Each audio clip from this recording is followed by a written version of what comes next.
You have been the Attorney General for a whole year. How many of Epstein's co-conspirators has she indicted? Is zero. I'm going to answer the question. Answer my question. No, I'm going to answer the question the way I want to answer the question. No, Chairman Jordan, I'm not going to get in the gutter with these people. You can let her filibuster all day long, but not on our watch. You don't tell me. Yeah, I did tell you because we saw what you did in the Senate. The Dow is over $50,000. I don't know why you're laughing. You're a great stock trader, as I hear, Raskin. In the words of former President George W. Bush, that was some weird shit. It was like a Twilight Zone moment. I mean, to have a witness who also happened to be the Attorney General of the United States of America, our chief law enforcement officer, not being able to respect a single rule of the committee. Congressman Raskin, thank you so much for joining today. You are the ranking member of the House Judiciary Committee, so I think there's conservatively about 1 million things that we could talk about on the channel. But we happen to be talking the day after the first oversight hearing on the Department of Justice, in which Attorney General Pam Bondi seemed to refuse to answer any substantive questions related to Jeffrey Epstein. She also seemed to defend investigating Les Wexner, who looks all kinds of guilty, and also, maybe most explosively, seemed to defend inaction on the DOJ's part by explaining that the Dow is now over 50,000 points. The Dow right now is over. The Dow is over $50,000. I don't know why you're laughing. You're a great stock trader, as I hear, Raskin. In the words of former President George W. Bush, that was some weird shit. It was surreal. I kept thinking about that scene in Carrie, which I saw in high school, where knives and forks and spoons just start floating around the room. And it was like a Twilight Zone moment. I mean, to have a witness who also happened to be the Attorney General of the United States of America, our chief law enforcement officer, not being able to respect a single rule of the committee. And the cardinal rule from the perspective of the members, which is we only have 5 minutes within which to ask a question or questions. And so we control the time and we don't allow the witnesses to filibuster, change the subject, engage in personal insults and ad hominem attacks and so on. And that was all she did. Yeah, I mean, I think there's a lot of overlap between cross-examining someone in court and trying to get substantive answers out of a witness in an oversight hearing. Well, I was going to ask her, because she was an experienced prosecutor, what it means when a court says an answer is non-responsive. Yeah, the lawyers have the benefit of the judge as a referee, but you guys have to police yourselves. You know, as a member of the minority in the hearing and a minority of Congress in general, what remedies do you have if a witness is being completely non-responsive? Obviously, people prevaricating and avoiding questions in congressional hearings is nothing new, but is there anything that you can do when they outright, refuse to answer? Well, we ended up exposing the Attorney General of the United States for essentially being a fraud. She does not take interest in the victims of injustice, in the victims of violent crime, certainly in the Epstein case. And she constantly sides with the perpetrators. And of course, she derives that policy from the top. I mean, that's Donald Trump. If you look at who he's pardoned cop-beating insurrectionists and Proud Boys and Oath Keepers and people in the crypto industry, white-collar criminals who pony up money for his campaigns. Hundreds of millions of dollars that was supposed to have gone to the victims of crime have gone back to the perpetrators because of Donald Trump's extraordinary white-collar leniency pardon policies. So that's basically where she's at. We wanted to frame it yesterday to expose her for being on the side of the perpetrators and against the victims, and the whole world could see it. I mean, she literally would not apologize to the survivors of the Epstein violent international child sex trafficking ring. She would not accept my challenge to create a federal, state, local task force to follow through on these 6 million documents demonstrating all manner of criminality and abuse of children and trafficking. She doesn't want to do anything unless it fits Donald Trump's political agenda. She became very animated and passionate and focused when she was talking about the Don Lemon case. It was really interesting. She knew everything about it. She spoke with intensity about the whole thing and what they were going to do. And then with more than 1,000 victims of Epstein, it was all completely bureaucratic, cold indifference. I mean, I am sympathetic to criticisms of the Department of Justice and AG Bondi in this context. That being said, there are 6 million documents to go through, some of which, theoretically, half of them have been released so far. And she has had tenure as the Attorney General for about a year. Can she be expected to provide all of the documents at this point? Could she be expected to comply with the law? I would think so. I mean, the law compelled her to do it several months ago. She has more than 100,000 employees. But look, here's the big picture. Pam Bondi, it's very clear to me, especially after yesterday, is just part of a systemic cover-up of what was taking place, and Donald Trump is central to it. And all of this is coming from the top. There are certain very specific facts, certain very specific crimes that Donald Trump doesn't want people to know about. And so it's all about burying those needles in the haystack and making the process as confusing and as belabored and convoluted as possible. And that became clear at the end of the day yesterday. I don't know if you saw this, but it turned out that they set up these 4 computers in a DOJ annex for us to go over and look at. They were basically spying on us as we were using their computer program. They were following all the breadcrumbs of where we were going so they would know what we were looking at. And that was discovered yesterday when a photographer took a picture of Pam Bondi's burn book, all the insults that she'd compiled for each of members of the committee to distract from the business of the day. And at the top of the page for Pramila Jayapal, it said Pramila Jayapal's research history. And then it was all of the searches she'd engaged in when she went over there. Many of us had suspected that this was going on, and it's obvious it is, and they do consider this a game, and they're just playing hide and go seek. It's cat and mouse. They're not interested in vindicating the rights of the survivors, and that's where we need a breakthrough in terms of the process here so we can get back at what the whole purpose of the federal law is. Yeah, I mean, you read my mind. That was one of the first things I wanted to talk about was this. I consider this to be somewhat of a bombshell that the Department of Justice was tracking what the members of Congress were looking at when they were given access to the unredacted documents. I want to talk about those unredacted documents, but first I want to talk about this tracking and potential spying. Does that violate any kind of statute or right of privacy?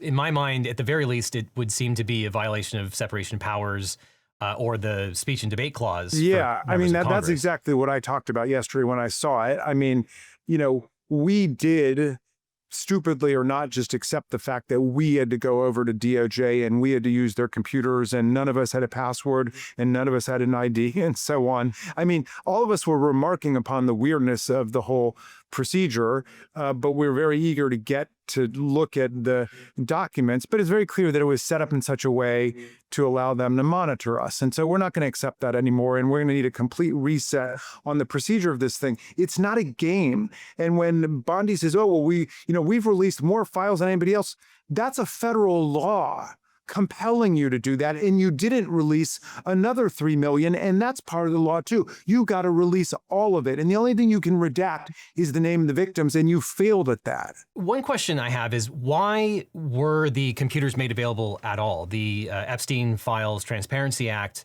requires really production of all these documents within 30 days. They're not in compliance of that 30 days. We're well past the 30 days. We're well past the 15 days for a privilege log as required by the EFTA. So what is this weird process that was created where 4 computers were made available to members of Congress to review what were supposed to be unredacted documents, but we know many of the documents were redacted, it seems like in the March redactions by the FBI, if not the more current redactions? Like I said, we're in the middle of a cover-up, and the cover-up actually goes way back to 2008 and 2009. The Department of Justice had prepared a 60-count a 60 count federal indictment on all kinds of child trafficking, prostitution, the money was part of it, the whole thing, 60 count federal indictment that got traded for a single state count of solicitation to prostitution, I think it was, that Epstein took the heat for. And then as part of the sweetest of sweetheart plea bargain deals ever, he didn't have to spend 24 hours a day in jail for a year. For 12 hours a day, he was free to do whatever he wanted. This is the deal that was worked out from former Acosta. USA Alex Acosta. Yeah. Alex Acosta worked it out. So we need to go back to the beginning of this thing. We want to see all the documents that the Department of Justice was ready to go with, all of the names of the co-conspirators, the whole thing, everything they knew and everything that they were prepared to argue at court. Instead, all of it got thrown away under the most suspicious circumstances with Jeffrey Epstein's team of lawyers, including Alan Dershowitz, and they destroyed the federal indictment. And it's been a double standard of justice and a cover-up ever since then. I mean, you're telling me that this is we know it was a more than $1 billion global child sex trafficking ring with girls coming from Latin America, from Eastern Europe, from France, from England, from all over the place. We know that there were hundreds of men involved and that there were only 2 people who committed crimes, Ghislaine Maxwell and Jeffrey Epstein. I mean, what a joke that is. We know how fraudulent that is. So that's why I challenged Bondi yesterday. Let's create a federal, state, local task force to see what crimes were committed and where the statute of limitations has not run yet. And make it international if you want to. But no, they are all about sweeping it under the rug. So we're going to have to figure out a way to break through. Well, you raise an interesting point about the type of documents that are in the larger tranche of documents, which include a lot of internal Department of Justice documents. The Epstein Files Transparency Act very clearly targets those documents as responsive. I haven't seen too many of the internal documents as of yet. Maybe they are part of the batch that are withheld. Congressman Goldman yesterday made a really interesting point in raising redacted versions of an indictment and a DOJ memo, and to which Attorney General Bondi sort of prevaricated and said, "Oh, I thought you were a lawyer. Those are privileged." Not a complicated question. Well, I guess it is for you because you have a law degree and those are privileged. In reading through the Epstein Files Transparency Act, again, with an eye towards that particular defense, privilege is not a defense to withholding responsive documents. The federal law that we passed obviously overrides whatever state law level privilege you think you've got. The terms of the statute are perfectly clear about that. So that is fraudulent, that argument that she was floating yesterday. And this is a problem with us only having 5 minutes, that, you have to lay out your entire argument and then you get some nonsense like that. And by the time it's over, Dan Goldman doesn't have the time to repudiate and refute clearly bogus arguments. Well, okay, so apart from sort of state level privilege that might exist, can this particular act of Congress, passed almost unanimously, override potential executive privilege or deliberative process privilege, or attorney-client privilege? I mean, the Attorney General is an attorney for the United States in this context, and the client is the United States. Despite the fact that this statute does not allow privilege to be a reason to withhold documents, isn't there going to be a separation of powers dispute over potential other federal privileges that might allow her to withhold some documents? I don't see why there would be. I mean, the president's job under Article 2 is to take care that the laws are faithfully executed. So do your job, execute this law. Remember, to the extent that the president himself is implicated, he's not implicated as a president.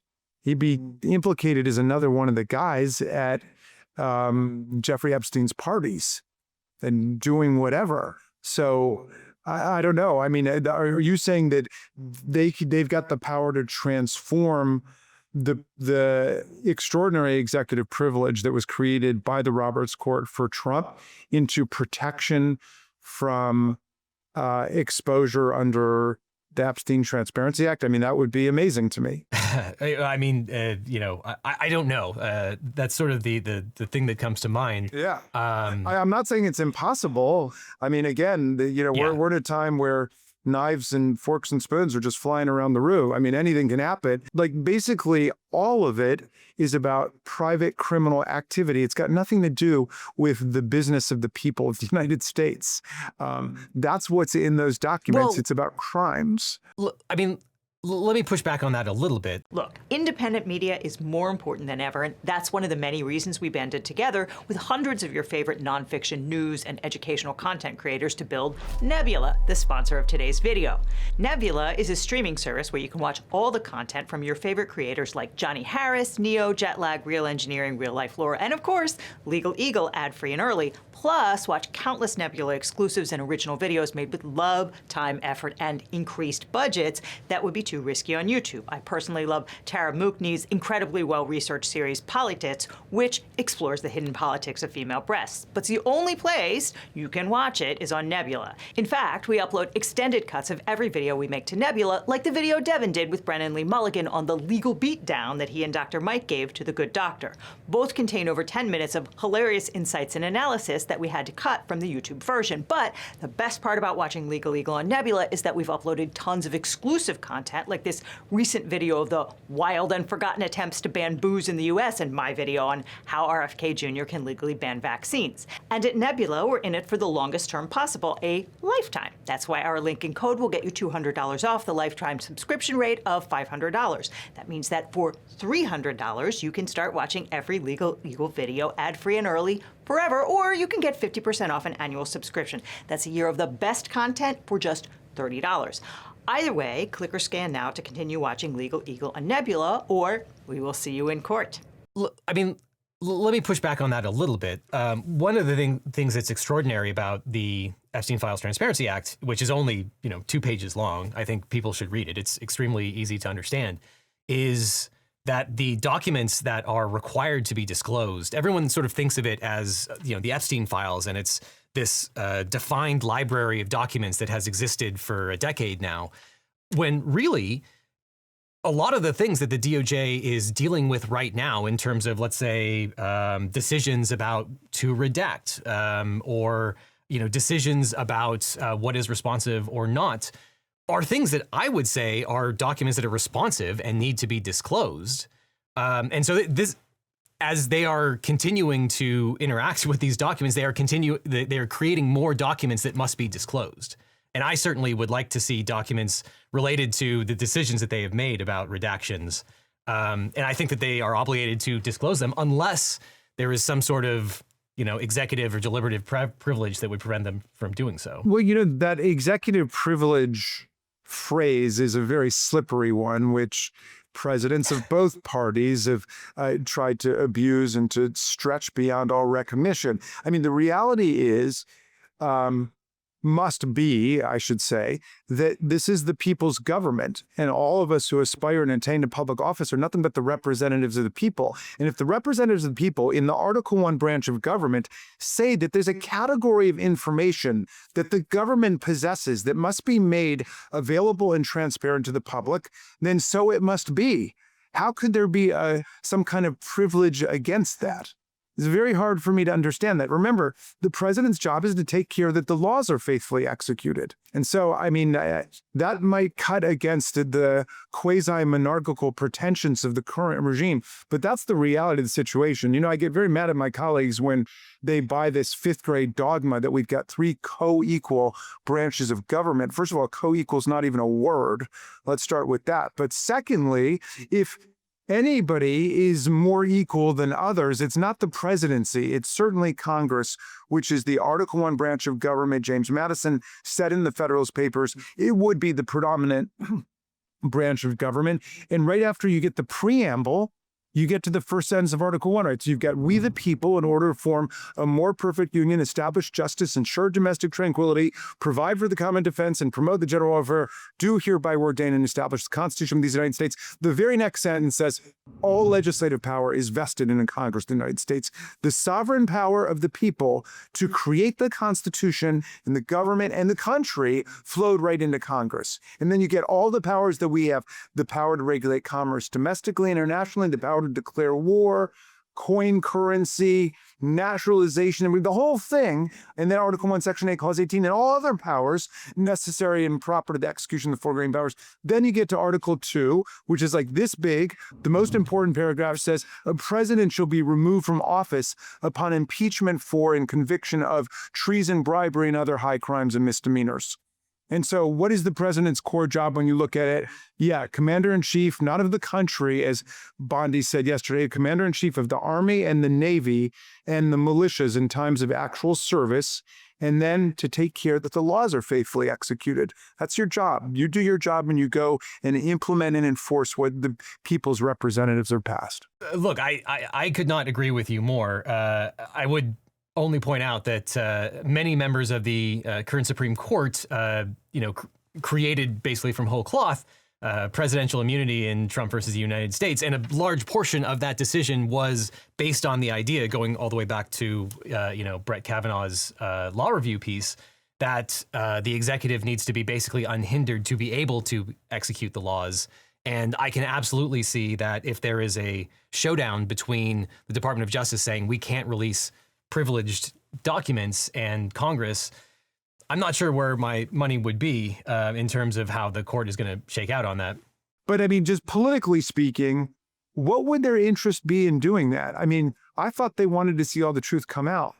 Now, we know that that is radically deceptive, given that Trump did everything he could to stop us from passing that law. And then when we pulled over Thomas Massie and Nancy Mace and Marjorie Taylor Greene and Lauren Boebert, and then it was clear it was going to pass, then everybody didn't want to be caught on the wrong side of it, and then everybody got behind of it, and then it was near unanimous. Then Trump tried to, run in the front in the middle of the parade and say, oh yeah, I was for this all along. I mean, how ridiculous is that? But then we see what they're doing now. They're trying to wreck our ability to actually get inside there and see what's happening. So let's talk about the documents that you were able to see when you had access to the Department of Justice's computers there. I think you mentioned that you had a few hours to review, the documents that you wanted to see. Obviously, you're not going to be able to review the remaining 3.5 million documents in that time. Was there anything? I only got through around 2 million documents. I can't imagine if you added up all the documents that all the members of the Congress who've been over there since Monday, when this started, have been able to look at. I cannot imagine it's 0.1% of what was released. And then there's the other 3 million that were never released. I mean, this is a joke. We're never going to make this happen this way. Why can't our staff look at it? Why can't we have staff look at it? Yeah. As a point of reference, 6 million documents sounds like a lot. That is a small to medium-sized document review for any large law firm in the country, and the Department of Justice is probably the world's largest law firm in a sense. So, but the Department of Justice is not working with us; it's working against us here. They're trying to frustrate us at every turn. So, yeah, you tell me. I don't know, what your big firm experience is like. How, if you had 6 million documents that a big firm wanted to go through in a discovery period, that sounds to me like that's a year or two, and you've got probably a staff of 30 or 40 lawyers, associates, and paralegals working on that. No, full time. It's definitely a staff of several dozen people. It's not a year-long process for sure, especially now with the kind of tools that we have to be able to review and redact as necessary. All right, it's several months in any event. It's several months. Yeah. Okay. Well, but again, this isn't a game. We're trying to determine, massive criminality taking place, and the DOJ should be on our side instead of throwing up roadblocks. And now you're giving me nightmares about them hypothetically asserting different kinds of constitutional privileges to stop us from getting even more information. One question that has been in the back of my mind this entire time is, how do we know that these are even all of the documents, in a prior administration or earlier before the Transparency Act was passed, that documents haven't been destroyed? Remember that Pam Bondi tried to kill, purported to kill, and may have killed the investigation in January of 2025 when they took office. She got from Maureen Comey the complete file. She commandeered the file of the case from the Southern District of New York and then declared the investigation over. Then they did that again. They declared it over in July. They declared it over again when Kash Patel came to testify. And yesterday, she declared it over, although she also said that there might be some things that they're looking at, kind of cryptically suggesting something else was going on. And then she said, but her door is open, but she wouldn't agree to meet with the victim survivors who are there. So I think this is like a three-card Monty game that they're playing. And somehow we've got to get either through the state levels or through Congress, other levels of government to get the real investigation going. But the great thing, and this is my prediction, is that in a free democracy where we still have the First Amendment and we're fighting to protect our First Amendment, a lot of people who have a lot of knowledge about this stuff are going to begin to speak out if they feel they can do it safely. In terms of what you were able to access on the Department of Justice's computers, it sounds like you and Congressperson Jayapal and others, I think Congressperson Bullitt was there as well. It seems like you had access to documentary documents that were part of the database. We know that there are voluminous videos and other photos and multimedia videos. files. In fact, I believe Attorney General Bondi was caught on camera saying that there are something like 10,000 videos and they all involve little kids. Have you seen any indication of either those videos or the kind of evidence that she seemed to have mentioned? Someone on my staff had encouraged me to look at it. I could not bring myself to go to the videos and the photos, at least on that first visit. I had just finished reading Virginia Giuffre's book, which is called Nobody's Girl. And it is so gruesome and appalling, for these men to target girls, many of whom were from broken homes, many of whom had been already violently sexually abused in their families, and target them, and then, pretend to befriend them with $200 and $300 gifts and then pull them into that world. But yeah, I think at some point we're going to have to go look at all of that stuff. There was a very graphic photo shown yesterday of Prince Andrew essentially poised over the body of what looked like an 11 or 12-year-old girl. And there's undoubtedly a lot more where that came from, because Jeffrey Epstein was a meticulous and compulsive photographer of everything. And Giuffre records in her book that there was a room where he had pictures of every one of his victims. So I don't know if there's a picture of the entire room or whether but there's got to be, we're talking nude photos of all of, or some substantial part of his victims out there. And then he was also, according to our Commerce Secretary, somebody who liked to blackmail people and an extortionist. His MO was, get a massage. And what happened in that massage room, I assume, was on video. This guy was the greatest blackmailer ever. And so he was also taking pictures of other people who went to the island, including Mr. Letnick, presumably. There are pictures of that, although Letnick assures everybody he was there with his wife and his 4 children. And his nanny, too, who he was recommending for employment there at the Epstein Ranch. Oh, God. I believe it was Representative Massey who pointed out the email that Epstein sent to Maxwell that included his own summary, sort of a memo to file of whatever he was talking about related to Donald Trump. And we don't know what the content was, but that was one of the things that was redacted seemingly improperly. That was one of the memos I found. This was an email from Epstein to Maxwell, forwarding an email from his lawyers to him. And those lawyers recorded that Donald Trump had not sat for formal deposition, but had done an interview. And this is in 2019. And then it paraphrases and synopsizes Trump's statements, but to this effect, that Jeffrey Epstein was not a member of Mar-a-Lago. He was a guest at Mar-a-Lago, but no, he was never sent away.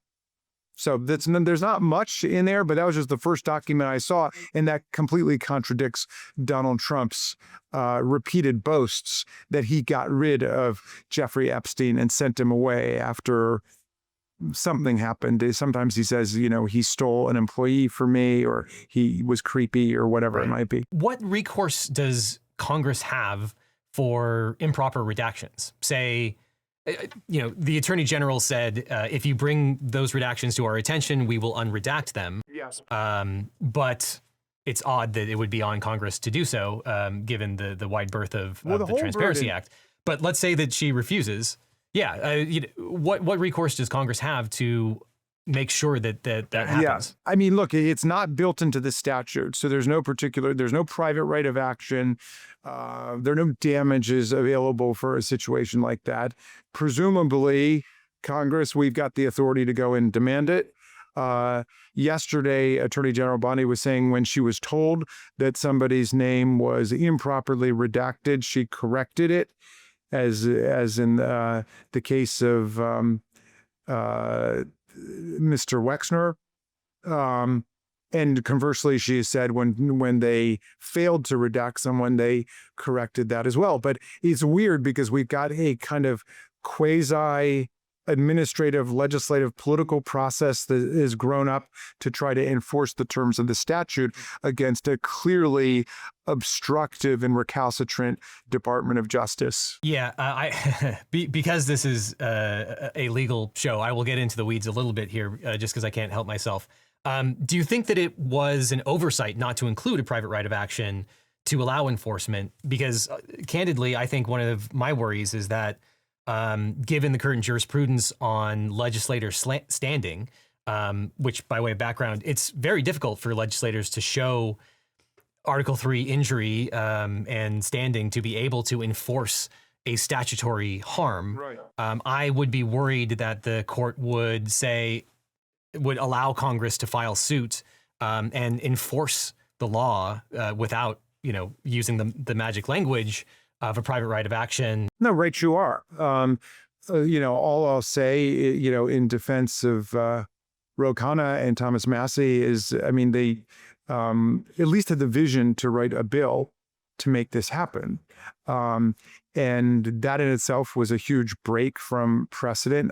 Everything under Trump is a case of first impression and just events of first impression and just dramatic departures from everything we ever understood about politics, government, and reality before. And it did not occur to them. And I've actually talked to them about this. I'm like, we've got no private right of action in your guys' legislation. They just said, it wasn't on their mind at that point. So we could go back, obviously, and legislate again. We could amend it. Or we could just keep the pressure and the heat on at this point. But it is fascinating how Trump, who, again, at the end of the day, tried to run out in front of the parade and say, I've been leading it all along, is now constantly undermining it. And there's this just total bureaucratic undertow that we've got in trying to just get the basic terms of the statute implemented. Yeah, well, speaking of rights without a potential remedy, one thing that Congressperson Jayapal, I think, made a big point about is that many of the names of the victims were revealed. Here is another email titled Epstein Victim List. We have blurred the names of the survivors for their protection, but your Department of Justice initially released this list of 32 survivors' names with only one name redacted. I think that's sort of monstrous. And the response by the Attorney General was, if you are a victim and your name has been exposed, just give us a call and we'll redact it for you, which I think that's sort of outrageous that it would put the burden on the victims again. They've had these documents since January, and they've been through them many times. Remember, they brought in 1,000 FBI agents to scour the Epstein file for mentions of Trump's name or his image in the photos and videos. They've already presumably redacted Trump a lot of the places where they really don't want anybody to see anything. So, I'm convinced that we're seeing the residue of the materials that could have been redacted or quasi-redacted or excised or just confiscated through 2 or 3 or 4 generations of review. I mean, in what is basically a post-Bivens world, do the victims have any recourse for the maybe pain and suffering that they've suffered because of the exposure? I don't know if you saw it, but I raised it yesterday in the hearing because I said Donald Trump is the first president to sue the government for money damages. And, he wants $230 million damages for the search at Mar-a-Lago, which turned up hundreds of pilfered government documents. It was a perfectly valid search warrant that has not been reversed or struck down in any way. But he wants $230 million for that. He also wants $10 billion from the IRS for an actual violation, statutory violation of his rights. And there's a guy actually in jail now named Charles Littlejohn, who is a private consultant to the IRS, who leaked Trump's tax returns. Remember, Trump had been repeatedly promising to release his tax returns, and every other president had done it, but he didn't want to, and that was his legal right not to, and yet this guy leaked it out. So he's in jail, but for Trump, that's not enough now. He wants $10 billion, which I think is a majority of the IRS's budget for this year. So I asked Attorney General Bondi whether she thought this would violate the domestic emoluments clause, which of course confines the president to his salary in office and says in the Constitution that it cannot be increased in any way. He cannot get any other money from the federal government or from state governments. He's limited to his salary. Well, as I suspected she would, she said she wouldn't comment on that, and that's live litigation, a live cause of action. I said, okay, great. So you're actually open to the possibility that he could get $10 billion or some small fraction of that, like maybe just $1 billion that you might settle with him. And he remarked upon the fact of the irony that he might end up settling with himself. And he said, isn't that funny? That's humorous. It's kind of weird. It's like you're suing yourself. Yeah, that's weird, isn't it? But anyway, she didn't want to opine on it because it was live litigation and he's got a cause of action. So I said, okay, fine. So Donald Trump is injured by virtue of the privacy violation he suffered when his tax returns were released. And he suffered the indignity of the whole world knowing that he hadn't paid any taxes for several years. Okay, fine. How much worse is the indignity and the privacy violation suffered by these women? The good congressman from Kentucky just pointed out there were lots of survivors who had decided, for reasons of their own, never to release their names. That determination was represented to people in Congress, and we built it into our federal law that their names could not be released, and yet you published their names, their phone numbers, their addresses, personally identifying information. If Donald Trump can get $10 billion theoretically from the Department of Justice, how much should these people get for a far worse violation of their privacy rights and a far greater danger established to them in their lives? Do you even know who Chase Mulligan is? You're so obsessed with, you don't, do you? I'm going to teach you the rules again. And that's when she began to change the subject and talk about things that she thinks she knows are going on in my district and so on. So it sounds like you're saying that the recourse for the victims is to run for president, sue themselves, and then pay out $1 to $10 billion to themselves. We're going to need a federal statute for a whole bunch of reasons, including the Epstein files, including Minneapolis and the massive violation of people's rights by ICE. We're going to have to write a real Bivens statute, a statute that makes people whole when their rights are trampled by a federal government official, just like if they're trampled by a local or state police officer. Yeah. Well, first of all, I think we're doing a video on the emolument stuff, and call me up, man. I would love to talk about. Call me up. About that domestic and foreign. You're doing domestic and foreign. Yes, exactly. Great. I mean, I think emoluments is going to be on my gravestone between the hotel and the crypto. Me and too, man. I can't believe we haven't met before. Man after my own heart. I mean, I wrote a lot about this in my book. I don't know if you, I'll send you a copy of my book, Unthinkable, but about how, basically faulting us as the Democrats for not having advanced impeachment immediately for violations of the Emoluments Clause, which is like a wall of separation between the president's personal finances and the conduct of foreign and domestic policy, Yeah, well, and of course, the emolument suits were bounced on standing grounds. So we don't really have real jurisprudence on either domestic or foreign emoluments. Well, let's come to a special show at the old Trump Hotel, because I had another bill to rename it the Washington Emolument. I said it should be a stop on the tour bus, Final question. If the Democrats do take one or both houses of Congress after the midterms, how does that change the calculus, and what will be on the list of things to do to try to right the ship? So this is the difference between you guys in the media and us in politics. You are 57 chess moves ahead of us. I mean, I'm spending my weekends in New Hampshire, North Carolina, Nevada. I'm out there campaigning for people. And so you're already planning our next agenda, and we're trying to win the election. So I'm not trying to do a Pam Bondi and dodge your question, but I don't have a 10-part answer for you there, man.